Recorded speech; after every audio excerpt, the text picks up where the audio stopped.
అంటే ఏటావాత మొత్తంగా చూస్తే ఈ ఎగ్జిట్ పోల్స్ ఎవరైతే సీరియస్గా అంటే ఇక్కడ స్టేట్ ఓరియంటేషన్తో మన రాష్ట్రం కానీ ఇక్కడ మాత్రమే ఫీల్డ్లో ఉండి ఇక్కడ రెప్యూటెడ్ సంస్థలుగా ఉన్న వాళ్ళు చేసిన వాటిలో పాజిటివ్ ట్రెండ్ అయితే కనిపిస్తుంది వైఎస్ఆర్ కాంగ్రెస్ పార్టీ. ఇంకా ఢిల్లీలో కూర్చొని పార్లమెంట్ యాజ్ ఏ యూనిట్గా తీసుకొని 100-200 శాంపుల్స్ వాళ్ళు ఎక్కడెక్కడ ఫోన్ల మీద తీసుకుంటారో ఎట్లా అలాంటి వాటిలో కొంత బీజేపీకి అడ్వాంటేజ్ ఇవ్వాలనే ఒక ముందే టార్గెట్ పెట్టుకొని చేసినట్టు అనిపిస్తుంది.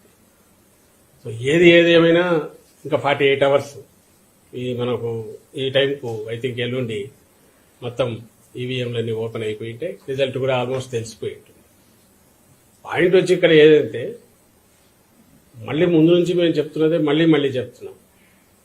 ఈ 5 ఏళ్లలో మా ప్రభుత్వం, జగన్మోహన్ రెడ్డి గారి ప్రభుత్వం, జగన్మోహన్ రెడ్డి గారు వ్యక్తిగతంగా ఆయన ఒక నాయకుడిగా ప్రజల్లోకి పార్టీని తీసుకెళ్లినంతగా కానీ లేదా ఒక కొత్త రకం విప్లవాత్మకమైన మార్పులు తీసుకురావడం కానీ వేటి ద్వారా అయితే పేదలందరూ కూడా బాగా లబ్ధి పొందారో ఆ లబ్ధితో ఆర్థికంగా వెసులుబాటే కాకుండా సాధికారత కూడా సాధించుకున్నారు. వాళ్ళందరూ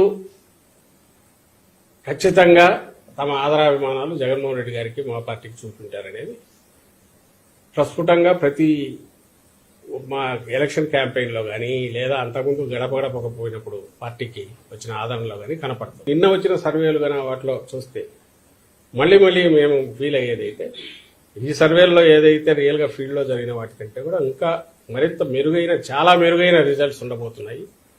ల్యాండ్ స్లైడ్ ఇది ఉన్నా ఆశ్చర్యపోవాల్సిన అవసరం లేదు. మరి సైలెంట్ ఓటు వేరే ఊర్ల నుంచి వచ్చిన వాళ్ళు అయినా కూడా హైదరాబాద్ కానీ బెంగళూరు కానీ ఎక్కడికైనా బతుకు తెరువు కోసం పోయిన వాళ్ళు అయినా ఎవరైతే జగన్మోహన్ రెడ్డి గారి వల్ల కంటిన్యూస్ గా బెనిఫిట్ కావడమే కాదు, అదే కంటిన్యూస్ గా బెనిఫిట్ కావడము, దానివల్ల వాళ్ళ ఫ్యామిలీస్ అన్ని బాగుపడడం, ఈయన ఉంటేనే మరింత మాకు మేలు జరుగుతుంది అని అనుకోవడం వల్లనే గతంలో ఎన్నడూ లేనంతగా వచ్చారు ఇక్కడికి. అక్కడి నుంచి వచ్చి ఓటు వేసిపోయారు అనేది మేము అనుకుంటున్నాం. ఎందుకంటే బయటకు వెళ్ళిన వాళ్ళు ఎక్కువ బతుకు తెరువు కోసం పోయిన వాళ్ళు ఉంటారు. బలిసిన వాళ్ళు లేకుంటే విపరీతంగా ఆర్థికంగా ఇదిగా ఉండేవాళ్ళు అక్కడ ఉండేవాళ్ళు కొద్దిమందే ఉండొచ్చు.